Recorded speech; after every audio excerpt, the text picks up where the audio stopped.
loba problème ozali nango mama. En tout cas, bonjour papa. Loba makasi. Bonjour papa.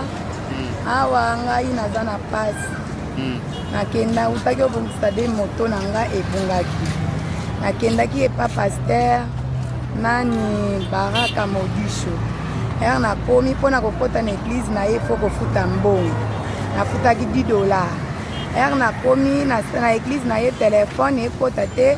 Ezalaki pe ekota te. Ezalaki na date nini penza? Ezalaki na le 27 ya 10e mois. 10e mois 2021. 2021. Donc mois passé. Mois passé. Potoza na novembre. Nakomi ayebisi nga napia ye telefone na ngai. Nabimi libanda nazwi telefone. Nazwi telefone nabimi nakoti nango na biro na ye aye kozongisa nga lisusu libanda. Zonga mulimo wa nzambe ezolakisa nga ke oza na mbongo moko boye $735. Nazwi mbongo wana na pesi ye kendo ya lobi na insistaki 3 fois apianga mbongo na nga azoboya. Nakomi okende baprotokole na ye na bato na ye bakomomena nsenga bazobundisa ngai.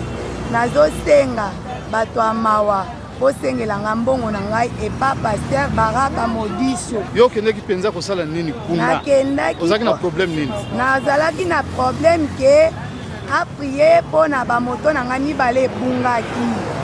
Nakomi kuna ayebisi ngai ke napia ye mbongo naza nango mpo na prie mpo na ngai. Napesi ye mbongo.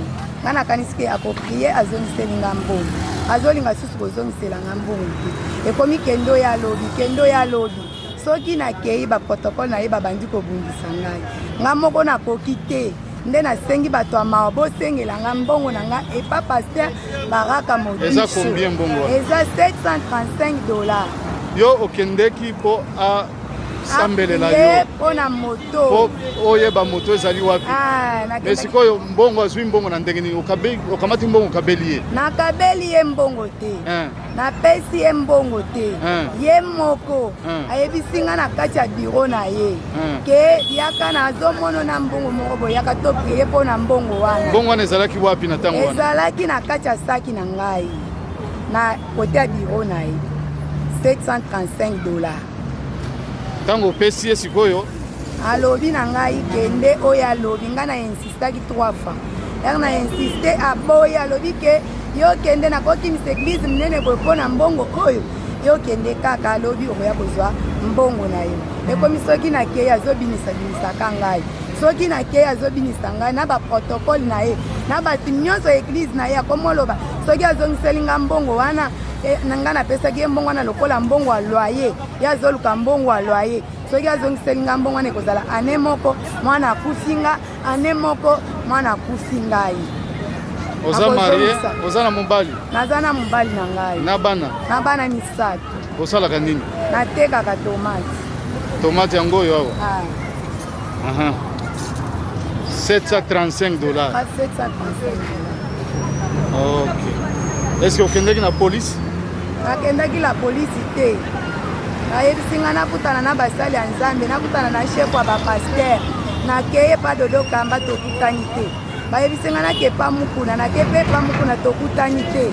Bazolingaka tokutana na bango te ka baza na bapriere, moko kokende baza te. Olobi bato ya église yango bazoloba nini mpona likambo oyo? Bazoloba ke mbongo napesaki lokola offrande. Ebela mbongo bongo nazwaki na likelemba na kozwa ngo wapi mpona napesa mpona na mbongo wana lokola offrande.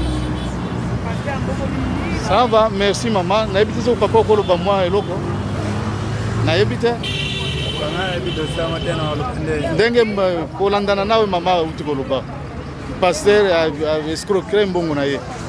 Pasteur wana azongiselaka mama bato mbongo na ye aza mwasa libala. Soki azwaki mbongo na ye apesa ye mbongo na ye ndenge akimia. Ça va.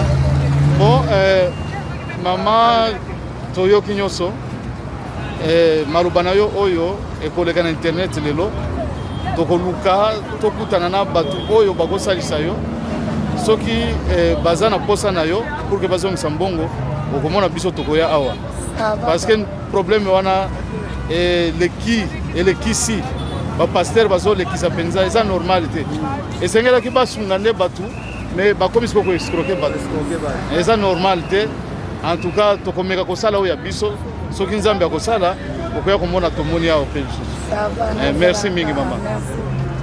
Ya bana Nicolas Makoko.